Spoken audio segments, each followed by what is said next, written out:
This is the Sigma 18-50mm f2.8 DC DN lens for your Sony APS-C mirrorless camera. It is a small and affordable zoom lens, and maybe it can even replace the kit lens, but as always, we want to know if this is any good.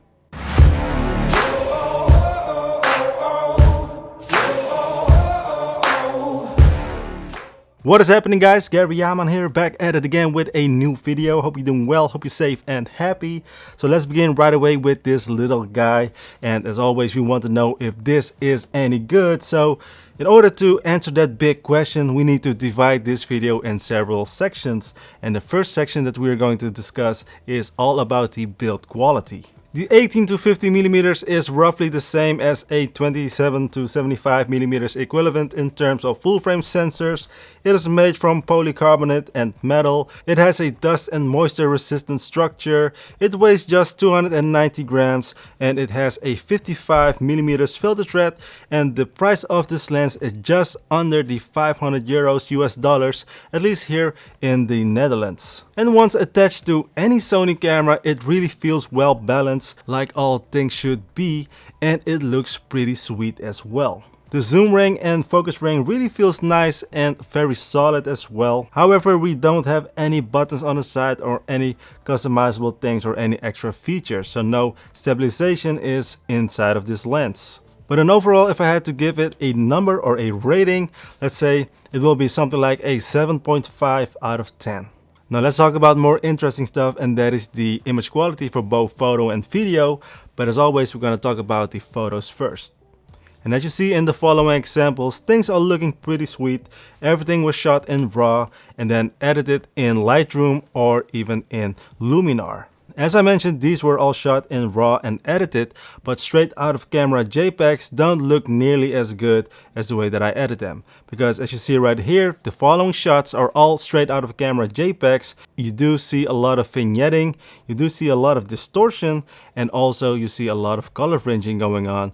So you need to adjust that in post. With JPEGs, that's a little bit different, it's a little bit difficult. So my advice will be, if you're shooting with this lens, to shoot it all in RAW. But in terms of overall image quality, it is much better than the kit lens that comes in with the camera, of course, at least with the Sony crop sensor cameras. So this will be definitely a step up. For video, the image quality looks pretty good as well, as you see right here, but it also suffers here from the same limitations. So we got some extra vignetting, some extra color fringing, and some distortion as well as what we saw with the photos. But in overall, the image quality is pretty sweet and I like how it looks. But maybe this vignetting and overall image quality is what you're looking for, this distortion. It might be something that you actually prefer, because this is all personal preference, of course. And also for here, if I had to give it a number or a rating, it will be the same, I guess, around 7.5 out of 10 as well. Alright, the final section will be all about the autofocus performance of this lens, and as you see right here, for both on the Sony a6000 and the Sony a7 III, and both for photos and videos, both on the like the tight end and the longer end of the lens, things are looking pretty sweet in terms of autofocus. And as you see, things are looking pretty sweet. No strange stuff at all, no real noise or anything, so I think that is great engineering from Sigma. If I had to give this a number, the autofocus performance, I think it will be a solid 8 or even a 9 out of 10. So let's do a quick recap. We got the build quality, it scored a 7.5, and the image quality for both photo and video as well is 7.5. Let's take it up a notch for the autofocus performance and put a 9 there. So add them up, divide them by 3, then we got a solid 8, right? I think so. I think we got a solid 8. Keep in mind, this is not a very expensive lens, right? 500 euros, below 500 euros here in the Netherlands. So, and then you get this type of image quality.